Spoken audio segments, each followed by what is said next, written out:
Hello, what is this? Does this look like another totally unscripted, unplanned, unprepared, and way too late produced episode of the Foreigner Podcast? Well, you sure know it is. Well, as it happened again, I had no time this week to produce any episode, so here we go again. I welcome you to another totally unscripted and unplanned episode of the Foreigner Podcast, where I this time really just talk about anything related to being an exchange student and um being a person that is now involved with being an exchange student. Is that even a thing how you can call it? I don't even know. What do I know? It is um 10:20 p.m. and I am really tired. So let's just get right into it.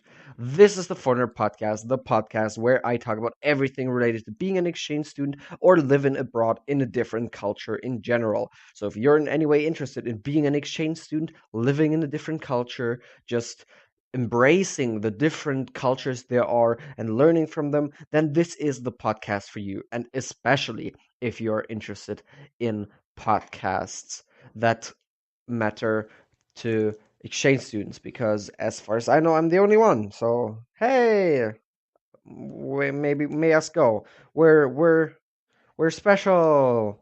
But I mean, every person is special, so that's not a thing to point out. And as you see, that I have absolutely no clue on what this episode is gonna be like. I would love your feedback. So if you feel like this is totally stupid and you don't want to listen to me just saying whatever comes to my mind because you want me to script my episodes, then send me an email and tell me. My email is theforeignerpodcast@gmail.com.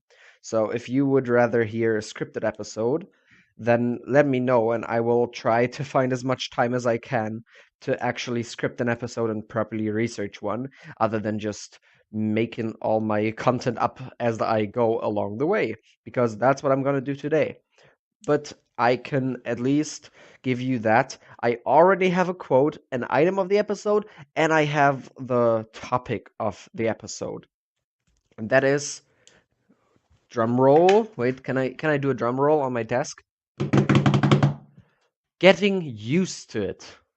So today I want to talk about getting used to your exchange, to getting used to the situation you're in, and getting used to your new or then familiar surrounding in your new and then familiar exchange country, host country. So yeah, that's basically what I'm gonna talk about today. How long does it take? How does it go? How does it feel? How do I think about it? What happens when you get used to where you are, when it isn't all new anymore, when you are familiar with how things go, when you're familiar with the culture, when you're familiar with the people, you know, all those things, because that's pretty interesting. That moment when that happens, when you find out, oh my God, I'm not completely foreign anymore. Like, I know why people are doing the things that they're doing, and I know how this works, and I've seen that before. I can relate to that. All those things, they might seem a little bit scary because at first you come to your new country and everything's completely new and you're so totally blown away by it because it's just different. It's a culture shock. You get that extreme culture shock, especially if you go to a country that has a very different culture than the one you live in. So there's at first, of course, the culture shock, and everything's new. The school is new, the language is new, the smells are new, the um the infrastructure is new, the architecture is new, everything is unfamiliar. You don't know it. You have so many impressions, like you will get headaches and you will likely even get sick because your brain is just overreacting by seeing all of those new impressions, by having to deal with all of those new things that you feel. Like you smell different stuff all the time. You hear different birds sing. The just the entire climate is different maybe. Like if you go to Thailand or whatever, it can be really warm and really humid. Or if you go to a country that has a rain time and a dry time, then you might experience that, and that's completely new, and your body has to get used to that. But at some point, when you're over that, when not everything's new anymore, you get used to it. And that's a really interesting thing because at first you may feel relieved that now you know things, you've settled down, you understand the things you're doing, you now know everyone or most of the people and don't get to meet new people every single day and have to answer the same stupid questions about, oh, Germans, so you're a Nazi, right? You don't have to answer those questions anymore, and that's great. I mean, hooray. But then there may also be the thought of, but what now? I mean, I've learned everything. I have a routine, and that sounds like a really scary thing sometimes. I have a routine, and within this routine, I can live. But with that comes that you stop exploring, at least in a sense, because now not your normal life is not exploring anymore, since all the things that are part of your daily routine are not new, and all the smells that you smell every day as you walk through the same routine of your day, the smells are the same and the sounds are the same, the language is the same, and they're not new anymore. They're the same as they were 1 week, 2 weeks, maybe months ago. So is that a point where you stop being an exchange student for a minute? I wouldn't say so, but I mean some people can feel like it because at first you define yourself by being different, by not knowing everything, because that's what exchange students, at least in the beginning, are known for with the people in the country. I mean, they're the ones who need help with everything. They're the ones who speak with a really weird accent and really bad whatever language they speak there, and stuff like that. So you might identify with that, and you might identify as the one who doesn't understand things, who needs things explained 2 times, 3 times, 4 times. But you stop being that person at some point. Or, I mean, you're still the same person, but you don't show those character traits anymore because now you have become a person that is known to everything and everyone. You have a routine. You do the same thing as everyone there does as well. You stand up, go to the fridge or wherever, eat your breakfast, get to school, study, get annoyed by school, get bored, do homework, participate in whatever after school activity, and then go sleep. And that happens every day again.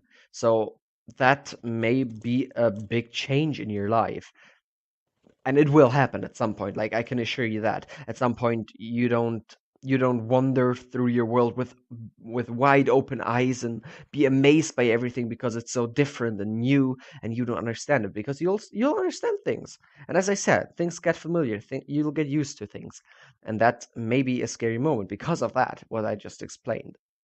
But don't be afraid.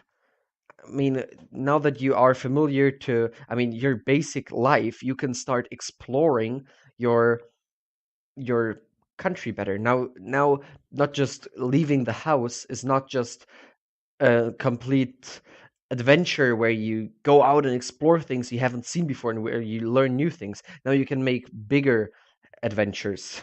Like you can, I don't know, find a new walking route or find a biking route. Ask a friend if they can take you cool places. Like we had the Minnehaha Falls in Minneapolis, and they freeze in the winter. So with my host parents, I went there when they were almost completely frozen. Like those are waterfalls, like I don't know, 15 meters of height or 20 meters of height, and they were almost completely frozen. That was an amazing thing because that could never happen in Germany. Like once you start seeing frozen waterfalls in Germany, ignore the fact that there are almost no waterfalls in Germany. But just imagining that, that's pretty crazy. And that was even for me that I was used to all my routine. Seeing a frozen waterfall was just a surreal thing, and that's not like a big part of going on an adventure. But that's not part of your routine. All in Minnesota, you do not see frozen waterfalls in routines because they're somewhere in the park, and you have to take time out of your day to go into that park and watch the frozen waterfall. And that's basically what I did. It wasn't me hiking somewhere getting in a dangerous position. No, it was just asking my parents if we could go there, hop in the car, drive to the park, walk for 200 meters and see the frozen waterfalls. But that's not a thing of your daily routine, as I said. So this is already an adventure, and you can still do that. And there will still, until the last day of your stay, there will be things that will still be completely new to you. They'll just not be as obvious as they were in the beginning, or as the car of your host parents, which is completely different than the car you drove in your home, or the um the pet. I don't know if there's any countries that have weird pets. I I don't know. I mean, like, as I know from some friends, reptiles are pretty big in the US right now. So like some people will have yeah, a reptile at home, and that's not a thing you would do in Germany. But in Germany, like, there are people that have rats or mice as pets, which is not a thing I have heard about too often in the US. So that may be things that may appear as completely strange to you in the beginning, but you'll get used to that because you see it every day. But as I said, you don't see a frozen waterfall every day, so that is still a new thing if we would just want to stay at the example of the frozen waterfall. But I mean, that goes for pretty much anything, because at first you'll get used to your daily routine. And how long has that been going? I mean, your daily route. How long does it take until you get into a routine? And that is pretty dependent on you and your surrounding. If you have a pretty strict order in your day, and you have school 5 or 6 days a week, and it's like really planned through, then you will get into a routine faster than if you live in a really libertarian country where yeah, I mean, you go to school, but you don't go to school the same time every day, or you can leave at different times, and there are different things that you can do after school, and there are different things that you can um, do before you get home. Then it will take longer to fall into a routine.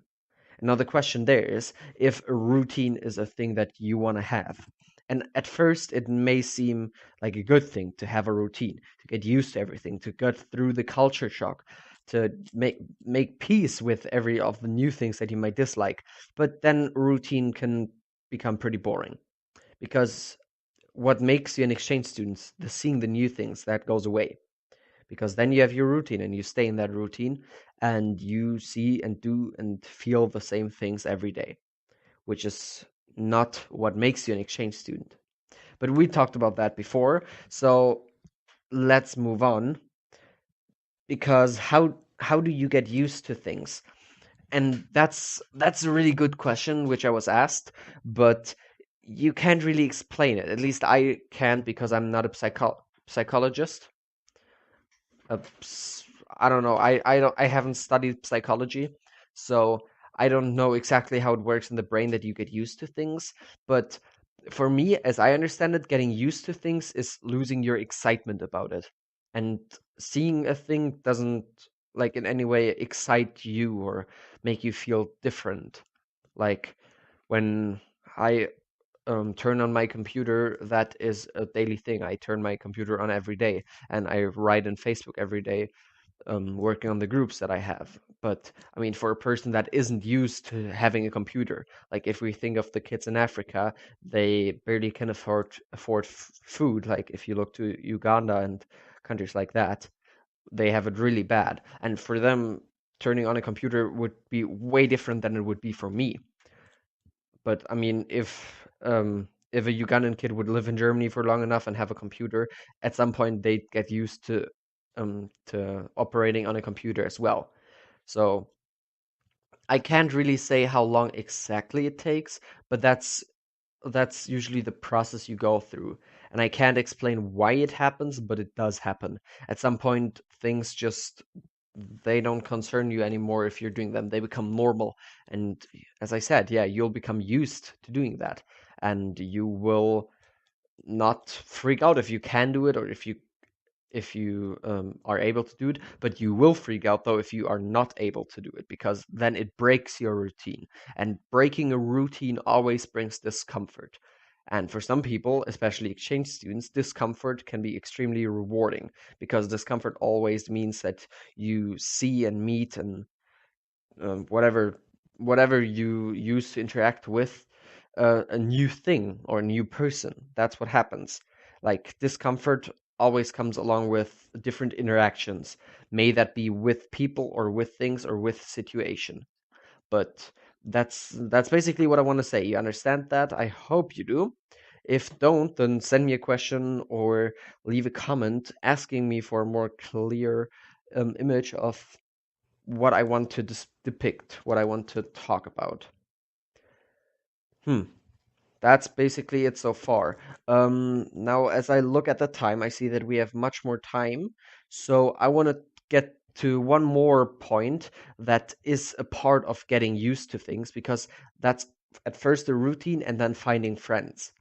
Because once you have friends, you get to dive into their routine and be part of their routine and get parts from their life in over into your life. Like if a friend of yours always drives you home, like I got most of the time driven home by the same girl, so we shared that in our routines, and it wasn't that exciting. But now, as I look back, like we had great talks and heated talks, especially about politics in the car, and the things that we discussed in the car, like that was a lot, but it felt like a routine for me. And sometimes we didn't talk at all because we had nothing to talk about, and usually we just talked about school, but we discussed our opinions and we exchanged our informations and opinions, and that's a great thing. And when you look back at it, um, that wasn't like a routine because you talked about different things all the time. So I'm not really sure where I want to go with this statement, but that was just the thing that came to mind. Those talks and the people you interact with, they're also at one side part of your routine, but on the other side they are a way to break out of it. Like if you have friends that have a different hobby than you, then join it. I mean, I went hiking with friends through a forest and stuff like that, which I did with my host parents for like one time maybe, because then it got winter, and in winter you can't hike through a forest because it's cold in Minnesota. But yeah, we didn't do that too often. But then I went with a friend of mine and stuff like that. So those things that people do with you, that friends do with you, they are at one side routine, and on the other side they can be a way out of routine. So you may think that that's pretty stressful, and yeah, it is. But keeping friends and doing stuff with friends is stressful in your home too. You have to plan, you have to organize, you have to get to actually do things. And that was a big trouble for me, like planning, because my German planning and the American planning were so way off. Like I I as a German, I'm used to planning things in ahead, then being on time and having everything strictly in the schedule. That's just my German culture. So I would start planning my next week and weekend with people 1 week ahead. So on the weekend of 1 week, I would think what I wanted to do when I had time and what I wanted to do with others in the upcoming week. And I would text them, and like I got really, really angry results at some point where people told me that it was just too early to plan and that people didn't even know what they were doing on the weekend. And I had to adjust to that. And I mean, they were right. I had to adjust to that. But for me as a German, that was pretty hard. Like I really struggled with getting to plan stuff with friends. And then when I was like, oh, fine, they want to have it at the last moment, then I'd ask them on Friday if they wanted to do something on Saturday, and then they were planned out already. So that really sucked. But then I found out my own way to like get through it.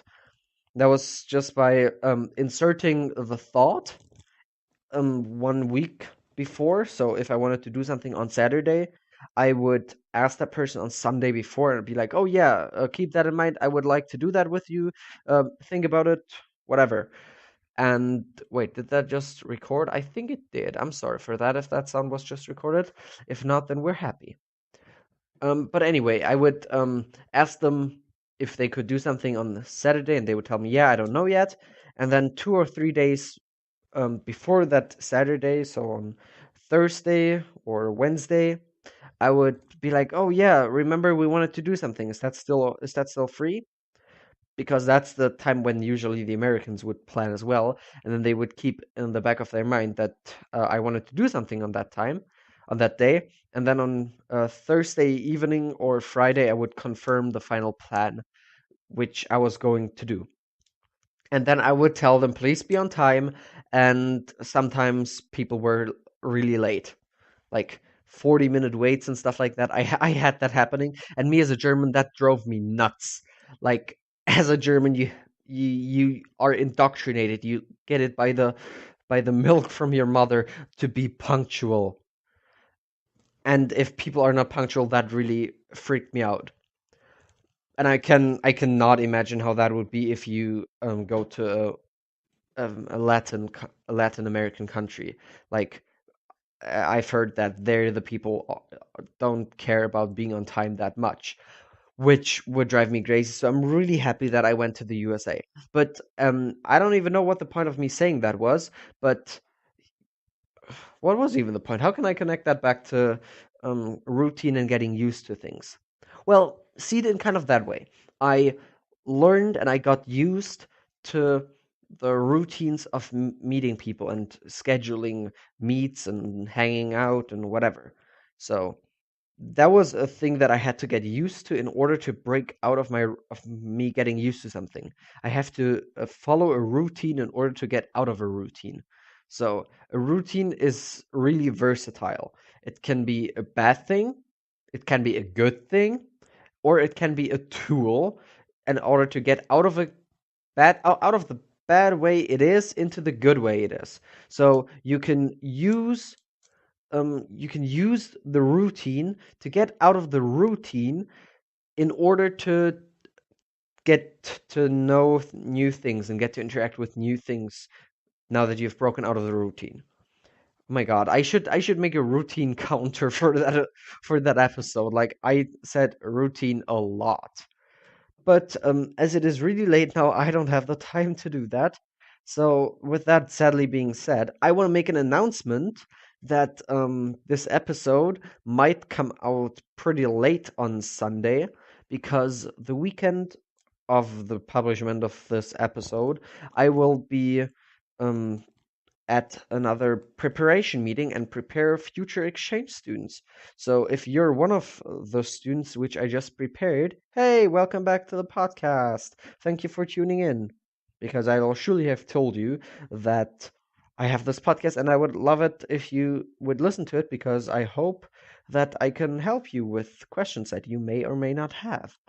And if you now listen to this and you are not a person who has ever met me, or if you have met me and have any questions, then send me an email with your questions so I can make a video like this where I talked about questions which I was sent by a future exchange student. But then I will likely, especially if the question is more specific, research it better and not just talk about it like this. I'm really sorry for the format of this episode because I really have no time. Like, as a teenager and especially as involved as I am, you don't find a lot of free time. But that's not an excuse. I'm really sorry. Moving on. As I said, send me an email, theforeignerpodcast@gmail.com. That's my email address, and ask me whatever question you have.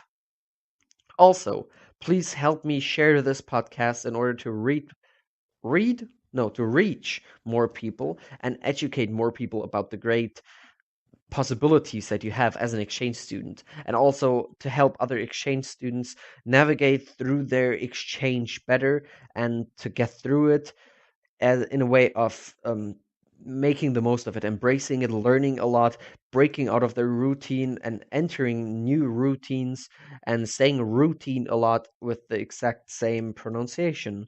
Routine. Routine. Okay, I'm done. So, that being said, please leave me a positive review. Share me with your friends and other people who are interested. Share it with your mom, your grandma, and especially your granddad because he will likely be interested in that. If not, then it's his fault. Okay, I'm sorry. I'm just talking trash again, so I want to now get to the item of the episode, which today is a drink. And it's a really cool drink that I now found out about in Germany. I don't know if you have it in your country, wherever you're listening this from, but it's a tea. It's mate tea. I know that lots of Latin American countries like Paraguay, Argentina have mate, but they like make it fresh in a bowl and with hot water, and they drink it with a special straw thing. That is not what I talk about. I talk about that tea then in bottles. It's called Mio Mio Mate. Mio Mio is the name of the brand, and mate is the tea. So I love it. I drink it a lot. It's not too cheap though for a drink, and that really sucks. But yeah, I really like the tea right now. I drink it a lot, and that is kind of a stigma of hipsters in Germany. They drink a lot of mate, and I really do not identify as a hipster for myself, but I now embrace the hipster drink. So if you're German, then hey, get it. If you're not German, then especially get it. You should get the great taste. But keep in mind, though, it's a thing that I had to get used to as well. The first mate teas that I did drink weren't as great, but now I love it and I drink it a lot. Just today, I drank another one.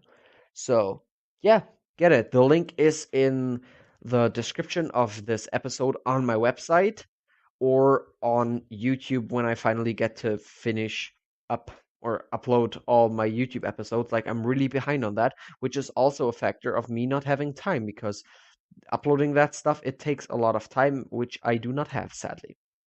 But again, this is no excuse. I'm really sorry. I will I will try to upload all my videos and get it to the level of today to get it accurate as soon as I find the time to. Now I want to get to the quote of the episode, and today it's by oh my god, how's that pronounced? Vilayat Inayat Khan. He is some dude from Asia, and he was a teacher of meditation and of the traditions of the East Indian uh, Chishti order of Sufism. I don't know what that is, but he said a really cool quote. The quote he says is, "The human spirit lives on creativity and dies in conformity and routine." Heard it again? Routine. Great word. So that's basically what I was telling you the entire episode. Like routine and he said conformity, I would say comfort. They can be killing to your creativity and to um your process of broadening your mind and getting your eyes open, ears open, hearts open because in a routine you stick to your routine. I should really stop saying routine. I'm sorry. Oh my god. Let's just get this over with. I hope you liked this episode and I thank you very much for tuning into it. I will try to get back to a scripted episode or maybe do an interview soon. So keep that in mind. It won't be as chaotic as this and the last 2 or 3 episodes were. I'm really sorry. Thank you very much for listening. Goodbye.